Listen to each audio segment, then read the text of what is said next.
Invest ചെയ്തുകൊണ്ടൊന്നും 1 കോടി രൂപ ഉണ്ടാക്കാൻ പറ്റില്ല.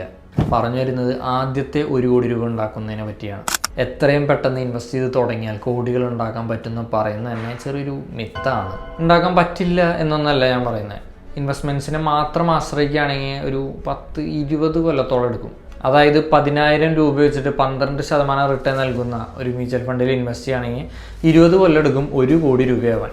And this is exactly what the book Psychology of Money mentions.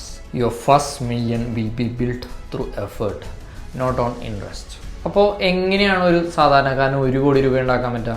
In reality സാധാരണക്കാരനായിട്ട് ഇരുന്നാൽ പെട്ടെന്നൊന്നും 1 കോടി രൂപ ഉണ്ടാക്കാൻ പറ്റില്ല. അതായത് 1 കോടി രൂപ ഉണ്ടാക്കണം എന്നുണ്ടെങ്കിൽ ഇപ്പോൾ ചെയ്യുന്ന ജോലീൻ്റെ പുറമെ എക്സ്ട്രാ എഫേർട്സ് ഇടേണ്ടി വരും. സൈഡ് ഹസിൽസ് ചെയ്യേണ്ടി വരും, ചിലപ്പോൾ ബിസിനസ് ചെയ്യേണ്ടി വരും. പ്രാഞ്ചേട്ടൻ പറഞ്ഞ പോലെ കുറച്ച് മെനക്കെടേണ്ടി വരും എന്നാണ് കേട്ടത്. എന്തിനിപ്പോൾ 1 കോടി രൂപ ഉണ്ടാക്കുന്നത്? ഒന്ന് ആലോചിച്ച് നോക്കി. നിങ്ങളുടെ കയ്യിൽ 1 കോടി രൂപയുണ്ട്, നിങ്ങളത് FD ആണ്. അപ്പോൾ മാസം 50,000 അടുത്ത് നിങ്ങൾക്ക് റിട്ടേൺ കിട്ടുന്നു. പാസീവായിട്ട് നിങ്ങൾ എഫേർട്ട് ഒന്നും ഇടുന്നില്ല. അതിൻ്റെ മുകളിൽ നിങ്ങൾക്ക് വേണമെങ്കിൽ പണിക്ക് പോകാതെ ജീവിക്കാൻ പറ്റും.